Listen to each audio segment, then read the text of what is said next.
Outgoing National Development Minister Ma Baotan says he is responsible for the sharp rise in housing prices and acknowledged that this could have soured the ground for the government in the election.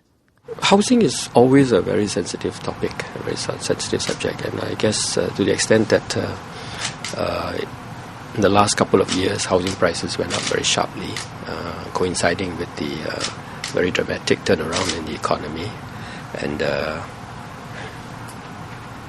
I guess that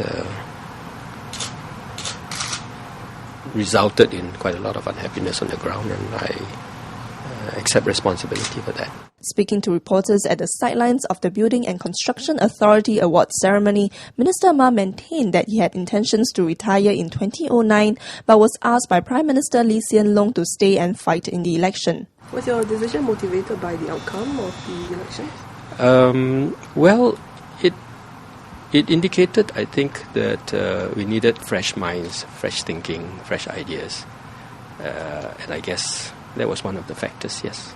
But as I said earlier, I decided to step down, but I guess after the elections, when the results came out, it was probably a clear signal that I should do so sooner rather than later, into the term. The latest cabinet reshuffle sees 9 ministers exiting the cabinet, including Mr. Ma, Mr. Wong Kan Seng and Mr. Raymond Lim. Mr. Ma Baotan had served 12 years as the Minister of National Development and tackled the hot-button issue of rising housing prices in the elections. He admitted that the difficult portfolio has been politically costly for him as he received a less than affirmative 57% of the votes in Tampines GRC. The 62-year-old has been a minister for 20 years, taking up demanding portfolios and making controversial decisions. From 1991 to 1999, he was the Minister of Communication and implemented the COE and ERP schemes to control the car population on the road. In 1999, he was appointed Minister for National Development, where he had the challenging task of managing Singapore's housing policies. Minister Ma reflected on the highs and lows of his career. Some very memorable, some very positive and very pleasant, some not so pleasant. I think my time in comms, I spent about 11 years in comms, and many things happened at that time.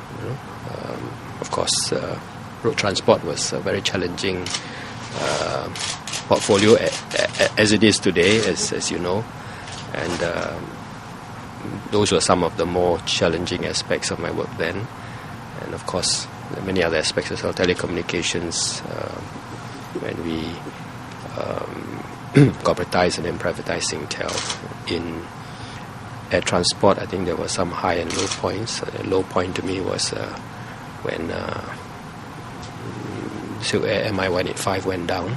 I think that was a very traumatic time for all of us. High points, of course, was also when we formed LTA, opened the North East Line. For the full interview with the outgoing minister, watch the following clip.